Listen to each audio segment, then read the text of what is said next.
niggas just tryna miss what I said. Your man's a bitch, you put a purse on him. Get him well, nigga, before I ran jacks on him. I'm the general, I can be worth something. My soldiers ready to put a black. Marvel cinematic universe का future जहां हमें multiversal level पे और काफी mystical powers की ओर जाता हुआ दिखाई दे रहा है, उतना ही स्ट्रॉन्ग मार्वल का टेक्नोलॉजिकल साइड भी रहा है, जिसमें एक काफी इंपॉर्टेंट पार्ट रहता है आर्टिफिशियल इंटेलिजेंस का। तो हे गाइस, कैसे आप लोग? मेरा नाम है दीपक और आज की इस वीडियो के अंदर मैं मिस्टर फ्लेम चैनल से अनुभव के साथ आपको इस वीडियो के अंदर बताऊंगा मार्वल सिनेमैटिक यूनिवर्स के टॉप 10 आर्टिफिशियल इंटेलिजेंसेस के बारे में। So now all that being said, without wasting any more time, let's just jump into it. Number 10, डम ई एंड यू। डम E and you hydraulic arm robot हैं जिसे Tony Stark use करता था अपने वर्कशॉप में एज असिस्टेंट। टोनी स्टार्क ने डम ई को बनाया था अपने फादर के वर्कशॉप में जब वो 16 साल का था। डम ई एंड यू ने टोनी स्टार्क की हेल्प की थी आयरन मैन आर्मर मार्क 2 बनाने में। इसी के साथ डम ई ने टोनी स्टार्क की जान भी बचाई थी। 2016 में डम ई को रिपेयर किया गया, जिसके बाद वो हमें हैप्पी हॉगन के साथ देखने को मिला एवेंजर्स की चीजें पैक करने में। नंबर 9, ग्रायट। इस आर्टिफिशियल इंटेलिजेंस को शूरी ने बनाया था और ये हमें देखने को मिला था ब्लैक पैंथर मूवी के अंदर, जहां इसने रोज को बैटल ऑफ माउंट पैशिंगा में असिस्ट किया था। तो जब एरिक किलमोंगर ने 3 जेट्स भेजे थे न्यूयॉर्क और हांगकांग जैसे शहरों के ऊपर अटैक करने के लिए, उस टाइम पर ग्राइट ने ही एवेंट रोज को गाइड किया था। इसी के बाद जब एनिमी शूरी की लैब में अटैक करते हैं, तब इसी आर्टिफिशियल इंटेलिजेंस ने ये सब बातें बताई थी कि लैब की ड्यूरेबिलिटी कितनी ज्यादा बची है और प्रोटेक्शन ग्लास कब तक शैटर होगा। हालांकि ब्लैक पैंथर मूवी के बाद अभी तक एमसीयू के अंदर हमें कहीं भी ग्राइट देखने को नहीं मिला। Number 8, Karen. कैरन एक नेचुरल लैंग्वेज यूजर इंटरफेस था जिसे क्रिएट किया था टोनी स्टार्क ने और इसी को इंस्टॉल किया गया था स्पाइडरमैन के सूट में। इसी आर्टिफिशियल इंटेलिजेंस ने पीटर पार्कर को कैप्टन अमेरिका सिविल वॉर में असिस्ट किया, लेकिन इसके ट्रेनिंग व्हील्स प्रोटोकॉल को पूरा करने के बाद इसके फुल फंक्शंस इनेबल हो गए। यह आर्टिफिशियल इंटेलिजेंस पीटर को एक्सेस देता है 576 वेब शूटर्स कॉम्बिनेशन का, जिसमें टेजर एंड स्टन वेब्स भी इंक्लूड हैं। इसी आर्टिफिशियल इंटेलिजेंस में advance surveillance features and instant kill mode भी इंक्लूड था, जिसकी हेल्प से पीटर किसी का भी मर्डर इमीडिएटली कर सकता था। ये फीचर हमें देखने को मिला था एंड गेम में। 2024 में मिस्टीरियो के ड्रोन से जब बस को उड़ाया, तब ये सूट वहां पर डिस्ट्रॉय हो गया एंड कैरन भी वहीं पर एलिमिनेट हो गई। Number 7, Friday. तो फ्राइडे एक नेचुरल इंटेलिजेंस यूजर इंटरफेस था जिसे बनाया था टोनी स्टार्क ने।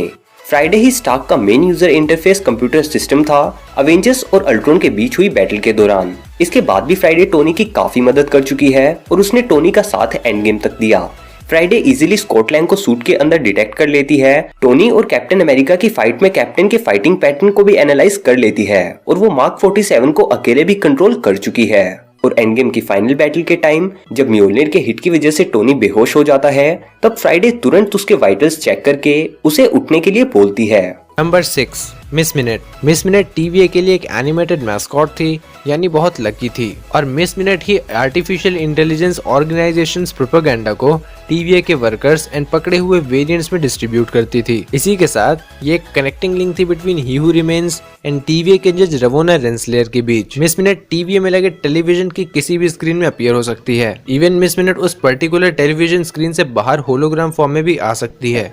Number 5, Edith, whose abbreviation stands for Even Dead I'm the Hero। Edith एक ऑगमेंटेड रियलिटी सिक्योरिटी, डिफेंस और आर्टिफिशियल इंटेलिजेंस सिस्टम था जिसे बनाया था टोनी स्टार्क ने, और उसकी डेथ के बाद ये ग्लासेस मिले पीटर पार्कर को। एडिथ अपने यूजर को स्टार्क इंडस्ट्रीज के ग्लोबल सैटेलाइट नेटवर्क का फुल एक्सेस देती है, जिसमें पता नहीं कितने ही टैक्टिकल ड्रोन्स हैं। और सिर्फ इतना ही नहीं, एडिथ अपने यूजर को बैकडोर एक्सेस भी प्रोवाइड करती है दुनिया के लार्जेस्ट टेलीकम्युनिकेशन कंपनीज का, और इसी की वजह से वो टारगेट की सारी इंफॉर्मेशन भी यूजर को दे देती है। यहाँ तक कि एडिथ के पास पोटेंशियली हैकिंग कैपेबिलिटीज भी मौजूद हैं। और एडिथ हमें स्पाइडरमैन फार फ्रॉम होम के अंदर लास्ट टाइम देखने को मिली थी, जहां पीटर पार्कर ने उसे मिस्टीरियो से वापस ले लिया था। तो देखते हैं कि हमें स्पाइडरमैन नो वे होम के अंदर फिर से एडिथ देखने को मिलती है या नहीं। नंबर 4, आर्मिन जोला।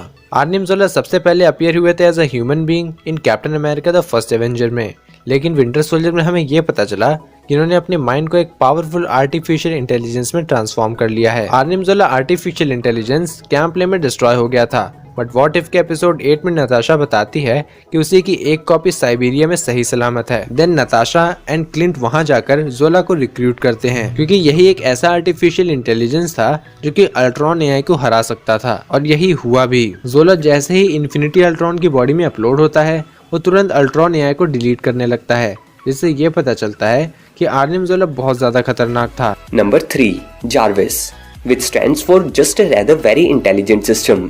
जार्विस टोनी स्टार्क का natural user interface computer system था, जिसका नाम एडविन जार्विस के नाम पर रखा गया था, जो कि स्टार्क फैमिली में टोनी के फादर हावर्ड स्टार्क का बटलर रह चुका था। समय के साथ जार्विस भी अपग्रेड होता गया और इस स्टार्क इंडस्ट्रीज का बिजनेस टोनी स्टार्क मैंशन और स्टार्क टावर भी संभालता था। मार्क 2 क्रिएट करने के बाद स्टार्क ने जार्विस को अपने सभी आयरन मैन आर्मर्स के अंदर भी इंस्टॉल कर दिया था और ये बैटल्स के टाइम पर दूसरे एवेंजर्स से भी इंटरैक्ट कर सकता था। अल्ट्रॉन अटैक के टाइम पर अल्ट्रॉन जार्विस को पूरी तरह से डिस्ट्रॉय कर देता है, बट उसके बचे हुए प्रोग्रामिंग कोड्स अल्ट्रॉन को न्यूक्लियर मिसाइल्स तक नहीं पहुंचने देते। इन्हीं कोड्स को स्टार्क एक सिंथेटिक बॉडी में अपलोड कर देता है, जो कि वैसे तो अल्ट्रॉन ने अपने लिए बनाई थी, लेकिन उस सिंथेटिक बॉडी के अंदर इंस्टॉलेशन के बाद क्रिएट होता है विजन, जो कि आगे चल के वांडा का खैर छोड़ो। जार्विस शुरू से ही टोनी की बहुत हेल्प कर चुका है, चाहे हम बात करें एड्रिच किलियन वॉर की या फिर एज ऑफ अल्ट्रॉन की। Number 2, Ultron. अल्ट्रॉन एक आर्टिफिशियल इंटेलिजेंस था जिसे क्रिएट किया था Tony Stark and Bruce Banner ने। ये एक पीस कीपिंग प्रोग्राम था जिसके कोड्स माइंड स्टोन से लिए गए थे। अल्ट्रॉन का मेन ऑब्जेक्टिव था अर्थ को domestic and extra territorial threat से प्रोटेक्ट करना, बट अल्ट्रॉन ह्यूमैनिटी को ही थ्रेट मानने लगा था, जिसके बाद वो अपनी सिंथेसॉइड बॉडी में जाकर अर्थ पर न्यूक्लियर मिसाइल्स को डिप्लॉय कर देता है एंड इवन वो थैनोस को कुछ सेकंड्स में ही मार देता है। इन्फिनिटी स्टोन्स मिलने के बाद उसका ये मिशन अब अर्थ तक सीमित नहीं रहा और ये मिशन अब यूनिवर्सल बन चुका था। इसी के बाद उसे वॉचर की प्रेजेंस भी महसूस होने लगी और यहीं से वो पता लगाता है मल्टीवर्स का, जिसके बाद पूरा मल्टीवर्स खतरे में आ जाता है। अब मल्टीवर्स लेवल डिस्ट्रक्शन को देखकर वॉचर अपनी ओथ को ब्रेक करता है और एक सुपर हीरो टीम बनाता है इन्फिनिटी अल्ट्रॉन को रोकने के लिए, जिसे वो नाम देता है गार्जियंस ऑफ द मल्टीवर्स। अगर इसकी पावर्स एंड एबिलिटीज की बात करें तो इसके पास है इन्फिनिटी स्टोन्स, जिन्हें ये कुछ ज्यादा ही अच्छी तरीके से यूज कर रहा था, and Ultron centres. Number 1, supreme intelligence. Supreme intelligence एक आर्टिफिशियल इंटेलिजेंस है जिसे हमने पहली बार देखा था कैप्टन मार्वल मूवी के अंदर।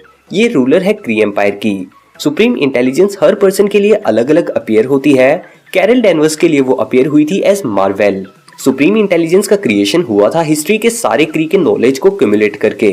सुप्रीम इंटेलिजेंस खुद के ही मेंटल डायमेंशन में एग्जिस्ट करती है। ये एआई इतनी पावरफुल है कि ये मेमोरीज को भी इंड्यूस कर सकती है और किसी की भी लाइफ के मोमेंट्स को उन्हें रिलीव करवा सकती है। बेसिकली मार्वल का गेंजुत्सु। अगर हम इसकी पावर्स एंड एबिलिटीज की बात करें तो इसके पास है सुपर ह्यूमन इंटेलिजेंस, अवतार creation, super human strength, mind manipulation, technology manipulation और एनर्जी ब्लास्ट, जो कि एक ग्रीन एनर्जी एक्सप्लोजन को क्रिएट करती है। तो आपको हमारी ये टॉप 10 लिस्ट कैसी लगी हमें कमेंट सेक्शन में जरूर बताइएगा, या फिर अगर आपको लगता है कि हमने कोई एआई मिस कर दिया तो वो आप हमें कमेंट सेक्शन में बता सकते हैं। ऐसे ही और सुपर हीरो कंटेंट देखने के लिए आप मेरे चैनल मिस्टर फ्लेम पर विजिट कर सकते हो। सोशल मीडिया हैंडल के सारे लिंक्स डिस्क्रिप्शन में दिए हुए हैं, आप वहां पर जाकर डीके डायनेमिक को फॉलो कर सकते हो। मोस्ट पावरफुल एवेंजर्स जानने के लिए लेफ्ट वाली वीडियो पर क्लिक करें और व्हाट इफ के 10 स्ट्रॉन्गेस्ट कैरेक्टर्स जानने के लिए राइट वाली वीडियो पर क्लिक करें। तो गाइज इस वीडियो के लिए इतना ही। मैं मिलता हूँ आपसे अपने चैनल पर। Until then be dynamic and don't fear to do what you love. Piece.